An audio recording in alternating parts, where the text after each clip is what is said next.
Reshjet e dendura të Shiut dhe Borës të rëna gjatë ditëve të fundit, të shoqëruara me prurje të shumta nga kodrat përreth, kanë bërë që përoji i fshatit Guri Kuq të dalë nga shtrati, për shkak të sasisë së madhe të aluvioneve të sjella nga uji. Situata problematike vijon prej 2 ditësh dhe po monitorohet nga strukturat përgjegjëse.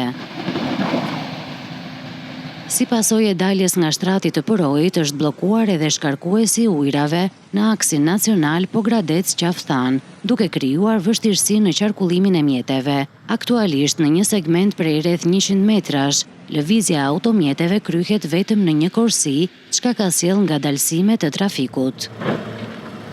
Punonjësit e firmës kontraktore ndodhen në teren dhe prej 2 ditësh po punojnë për pastrimin e aluvioneve dhe normalizimin e situatës. Autoritetet u bëjnë thirrje drejtuesve të mjeteve të tregojnë kujdes të shtuar gjatë qarkullimit në këtë aks deri në rikthimin e plot të kalueshmërisë.